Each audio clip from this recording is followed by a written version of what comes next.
بسم الله الرحمن الرحيم يسبح لله ما في السماوات وما في الأرض له الملك وله الحمد وهو على كل شيء قدير هو الذي خلقكم فمنكم كافر ومنكم مؤمن والله بما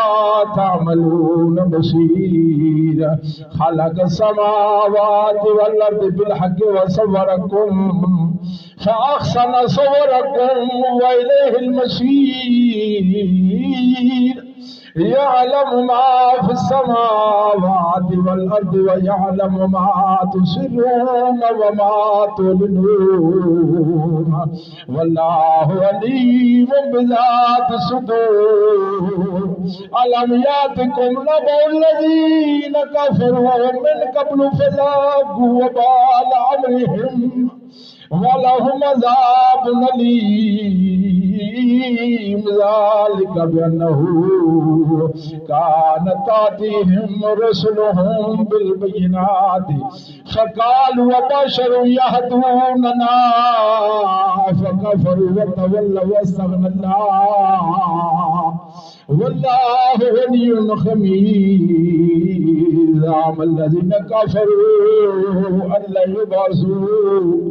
قل بلى وربي لتبعثن ثم لتنبؤن بما عملتم وذلك على الله يسير فآمنوا بالله ورسوله والنور الذي أنزلنا والله بما تعملون خبير يوم يجمعكم ليوم الجمع ذلك يوم التغابن ومن يؤمن بالله ويعمل صالحا يكفر عنه سيئاته ويدخل جنات تجري من تحتها الأنهار خالدين فيها أبدا ذلك الفوز العظيم والذين كفروا وكذبوا بآياتنا أولئك أصحاب النار خالدين فيها وبئس المصير ما أصاب من مصيبة إلا بإذن الله ومن يؤمن بالله يهد قلبه والله بكل شيء عليم وأطيعوا الله وأطيعوا الرسول فإن توليتم فإنما على رسولنا البلاغ المبين الله لا إله إلا هو وعلى الله فليتوكل المؤمنون يا أيها الذين آمنوا إن من أزواجكم وأولادكم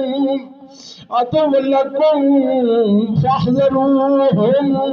وإن تعفوا وتصفحوا وتغفروا فإن الله غفور رحيم إنما أموالكم وأولادكم فتنة والله عنده أجر عظيم فاتقوا الله ما استطعتم واسمعوا وأطيعوا خير لأنفسكم ومن يوق شح نفسه فأولئك هم المفلحون إن تقرضوا الله قرضا حسنا